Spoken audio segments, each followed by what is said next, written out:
Recurring FD के हो? Recurring fixed डिपोजिटबाट के हुन्छ र फिक्स्ड डिपोजिट छँदैछ, यो रिकरिङ एफडी चाहिँ के आयो भनेर सबैजनाको क्वेसन मनमा आइरह्यो होला। सो रिकरिङ एफडी भनेको तपाईँको फिक्स्ड डिपोजिट जस्तै हो, तर यसमा सेभिङ एकाउन्टभन्दा धेरै र फिक्स्ड डिपोजिटभन्दा अलिक कम जुन बिचको पर्सेन्ट हुन्छ त्यो चाहिँ दिन्छन्। र यो रिकरिङ एफडीको लागि के हो? रिकरिङ एफडी यसमा फाइदा के छ? रिकरिङ एफडी भनेको जस्तो अब तपाईँसँग 1 लाख एकमुष्ट छैन एफडी गर्नको लागि र 1 लाख बचाउन पनि गाह्रो हुन्छ एकैचोटि 1 लाख ल्याउनलाई। सो के गर्छ भने यो फिक्स्ड डिपोजिटमा यो रिकरिङ एफडीमा के हुन्छ भने तपाईँले सानो अमाउन्ट 1 वर्षसम्म गर्न सक्नुहुन्छ। र योले के फाइदा गर्यो भने मलाई लाइक एउटा सानो अमाउन्ट एकै ठुलो भएको। नेक्स्ट कुरा जस्तै अब मलाई कुनै चिज इन्सुरेन्स पेमेन्ट गर्नु छ भने इन्सुरेन्सको अब वर्षमा हुन्छ, वार्षिक हुन्छ।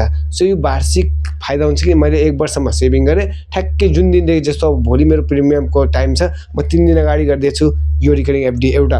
अनि योले चाहिँ ठ्याक्कै त्यो टाइममा पुरा भयो भने इन्सुरेन्सलाई दिन सक्छु, त्यस्तै स्कुलको फिस हुनसक्छ, त्यस्तै अरू डिफ्रेन्ट कुराहरू जुन वार्षिक हुन्छ त्यो वार्षिकमा यसले सजिलो गरिदिन्छ।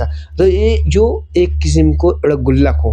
गुल्लक जस्तो हाम्रो घरमा राख्छौँ त्यो सानो हारे बिहेको लागि यसको, फिसको लागि यसको, अनि इक्जामको लागि यस्तो सबै छुट्टै राख्छौँ। यस्तै रिकरिङ एफडी पनि छुट्टै गर्न सकिन्छ। जस्तो मैले एउटा एफडी गरिदिएँ, म आफ्नो बर्थडेको लागि 1 वर्षमा चाहिँ 500 रुपियाँ सेभिङ गर्छु र 12,000 हुन्छ दिनसम्म।